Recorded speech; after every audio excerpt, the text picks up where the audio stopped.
Well, ladies and gentlemen, got a couple special guests on here today. I actually was just doing a video before you guys called. Well, everybody probably knows this because I was doing the video. I hit pause because I saw the Skype call coming in. I'm like, hold on, guys. So I hit pause and then talk to you guys and then unpause it. And I was like, well, that was the guys from Cloak Coin.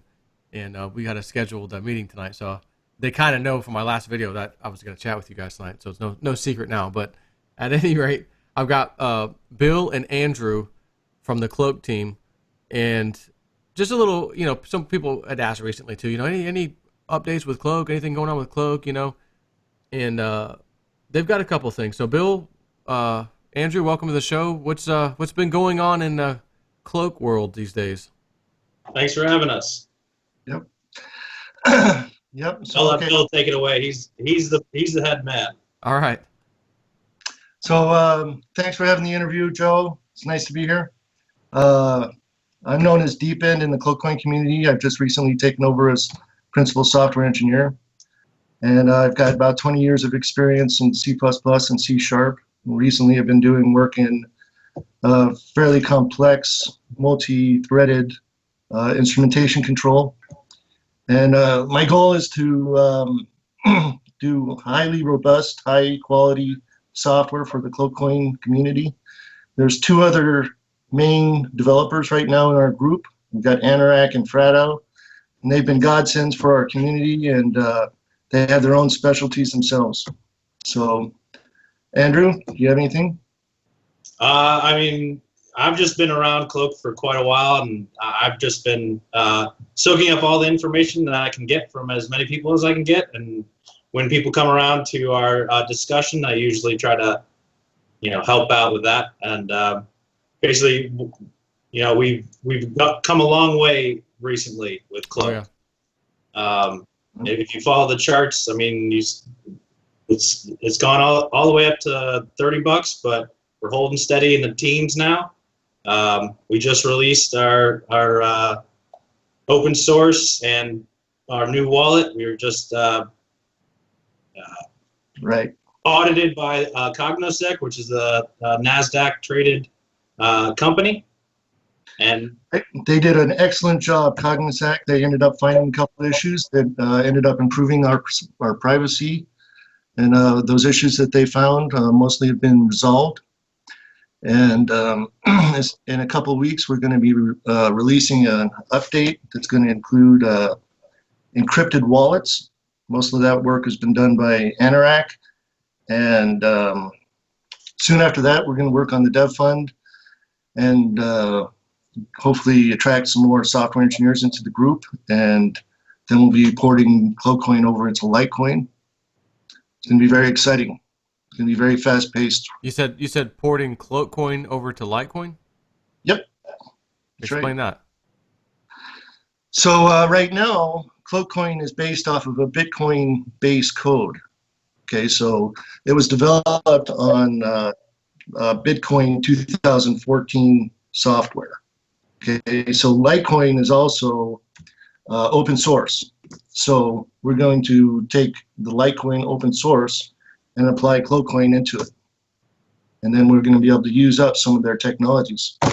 And we'll be talking with, hopefully we'll be talking to Cloak or Litecoin themselves as well, and hopefully we'll be able to come up with some kind of agreement.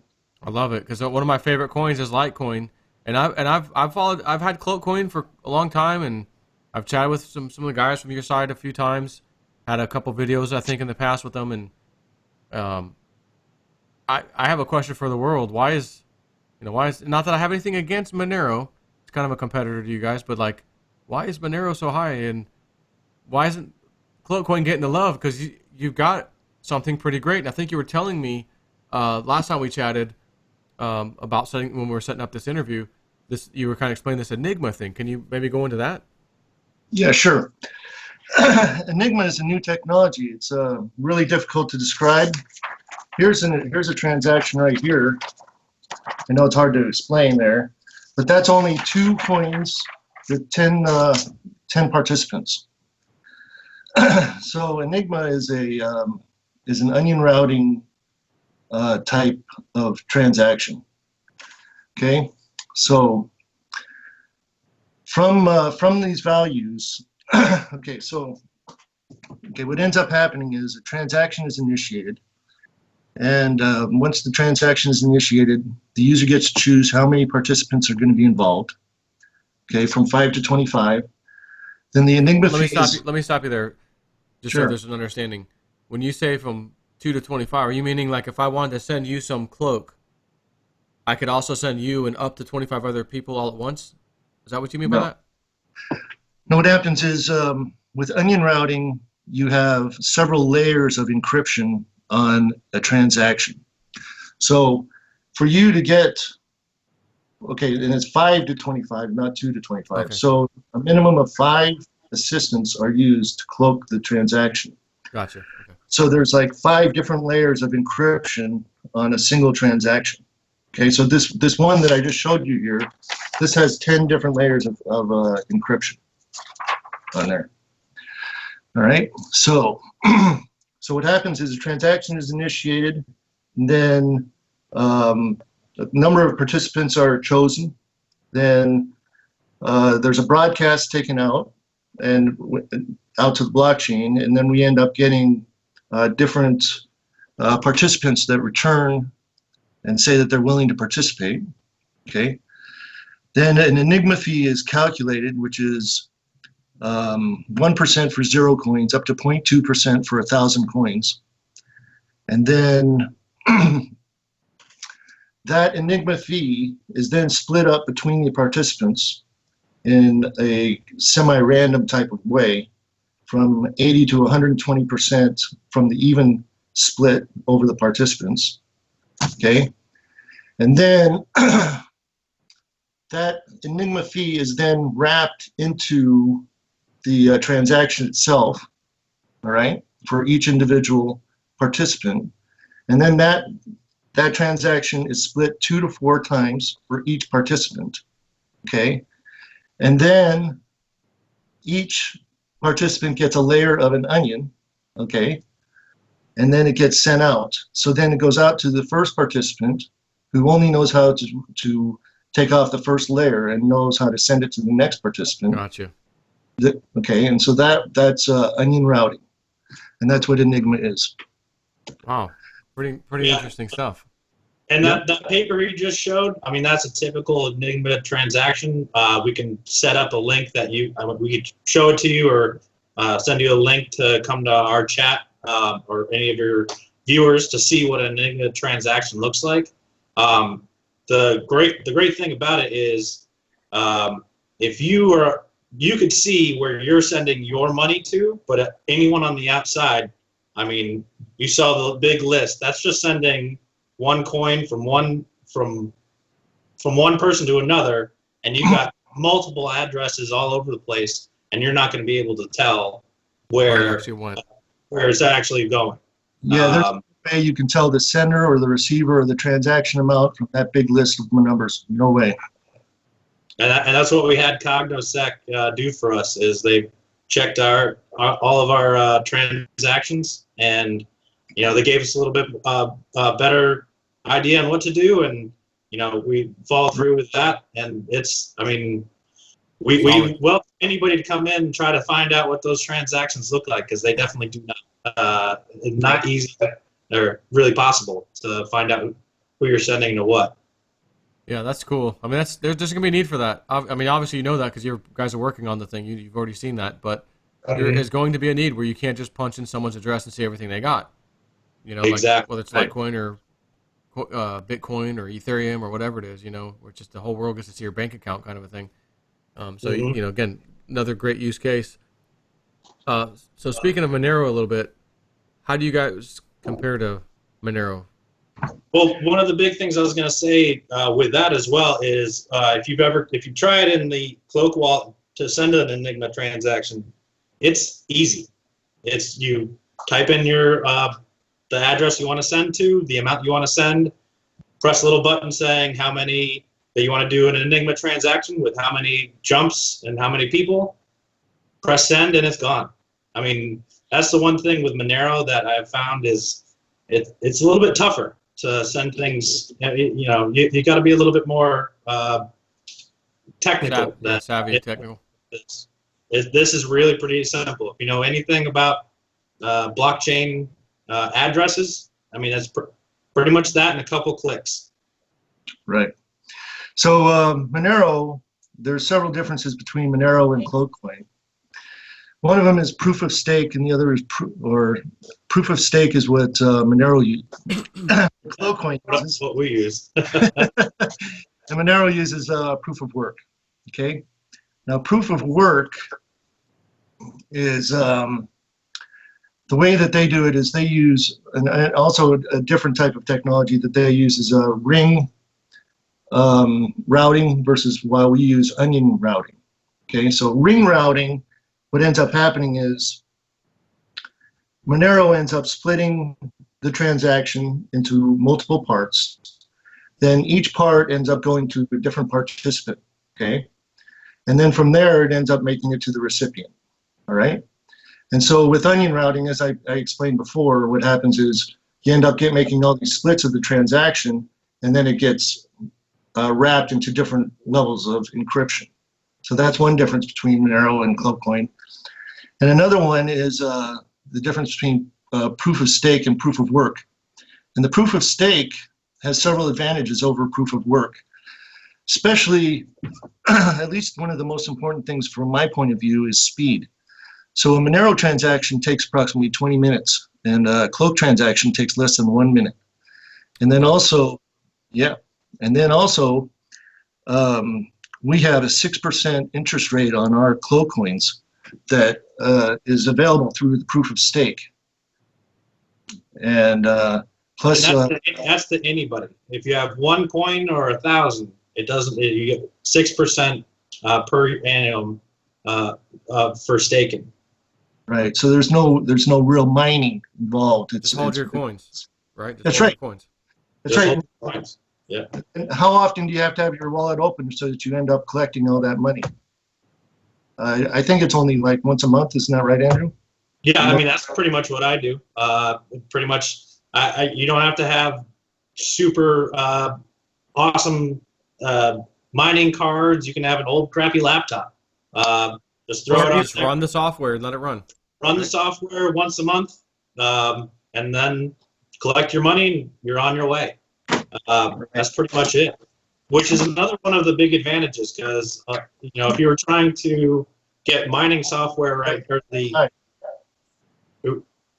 Raspberry Pi, you can run the whole Raspberry Pi. I'm just getting started into Raspberry Pi. Yep. Yeah. So But, then, I mean, if you were trying to run it on, trying to mine Monero, first of all, good luck getting a graphics card right now. And with us, I mean, find that old computer that barely can do anything. Load up Cloak Coin software, and you're ready to roll. Yeah, because you don't need to mine it. You have it You sitting don't- in your I mean, wallet. You're collecting. Yeah, you're technically mining it. But it's like But- basically having money in your bank account, earning interest. Instead of the bank giving you 0.001 interest at the end of the year, you're making 6%, like a boss. Yeah, except for you control your money instead of someone else. Yeah, it's your bank account, and you own the bank.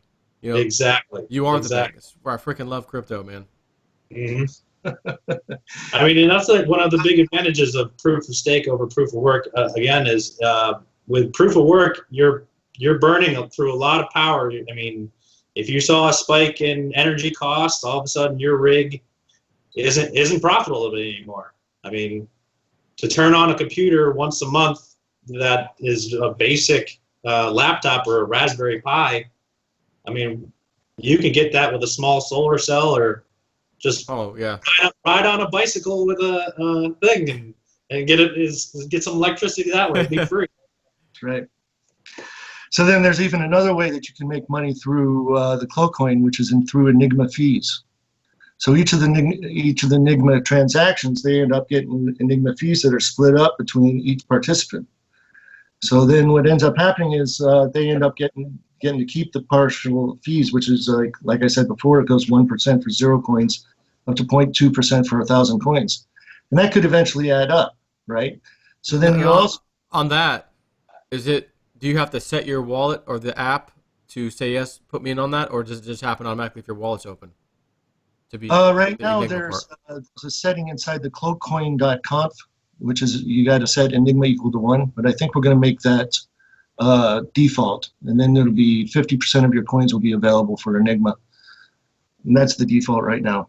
Gotcha. Then also, okay, so then also the Enigma people that are actually doing a lot of Enigma transactions, we're expecting that some of those fees are going to be passed back and forth, because they're going to be supporting the Enigma transactions themselves, and so those fees end up getting reduced or even leveled off a little bit. So that's the ideal thing. So one last final, or not final note, but from everything that I've observed, okay, and researched, Cloak Coin is way faster and way more complex, and that leads to much better privacy. So it's really the next evolution in Bitcoin. Yeah, this needs to be like breaking news. I'm only one guy on YouTube. Like this should be breaking news.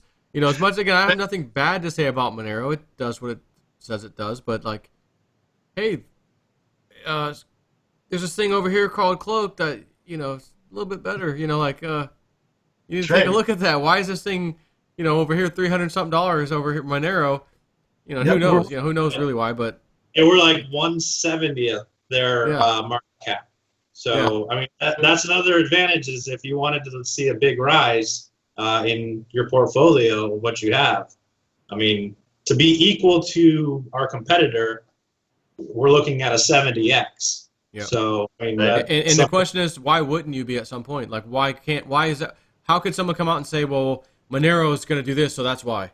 I don't know of anything right now, and I haven't heard of anything right now, even coming. So it's like that doesn't sound too plausible to me right now. So, like, Cloak seriously blasting off. And like you said earlier, I mean, Monero does seem to work, and it looks like it's doing pretty good. But the software or the way that they achieve anonymity has only been around for a couple years, maybe not even a couple years, a year or two, and it really hasn't been tested as much as onion routing has. Now we work the same way as Tor, kind of, but we're not Tor. So all of our nodes are our own nodes. There's no U.S. Navy owns most of the Tor nodes or something like that. No, it's all on us. I mean, that's something our technology has been. First of all, we were again audited by the NASDAQ company, and this type of technology has been around for a long time, and it's. Lots of people all over the world really depend on this type of technology, and it's foolproof already. Like I said, why can't we be right up there with Monero or above? So it might be one of those things where you guys, like one of these little coins that no one's really paying attention too much to, it just keeps creeping, then all of a sudden there's some giant use case for it, and hey, we're working with this company or this other crypto, or boom, then all of a sudden, see, you wouldn't want to be. I hope you guys got your Cloak coins, because you don't want to buy them now, on the way up. But but right now we're still small, and we still have only a couple of exchanges, but we're growing that. We're going to be hopefully going to try to be on Binance soon.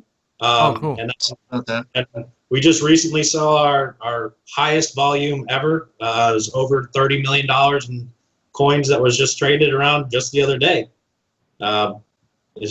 We can see that this is starting to move in that direction. Yep, that's good, man. That's good news. You guys.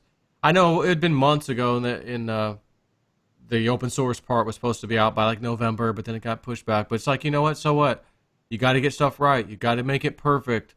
Not that anyone was really in a hurry for it per se, but it's like, I had a few people asking about it because it didn't, got pushed back. Or it was like, who cares? At least they're moving forward, and here you guys are today. You've taken it to the next level. Which just shows everybody you got a seriously committed team here working on this. That's right. So, is there any other things you guys want to chat about? Is that about cover it? I'm okay. I mean, we can send you some links, or we'll try to send you a link on how to connect up with us in our chat on Telegram, and maybe even to see a couple of our transactions and Yeah. show those Monero guys what real anonymity looks like. All right, let's do it. When we hang up here, we'll just keep the chat window open and send me some links, and I'll when I go to upload this video, which will come out tomorrow morning, I'll make sure they're in the description box. Awesome. Thank you very much, Jason. Yeah, we'll have to do this. We'll have to do it again because as things progress, we'll break the news on my channel. Why not? Yep, big things are coming. Cloak strong. That's it. Cloak strong. All right, so hang on a minute. I'm going to go ahead and end this video, and we'll be back in just a second.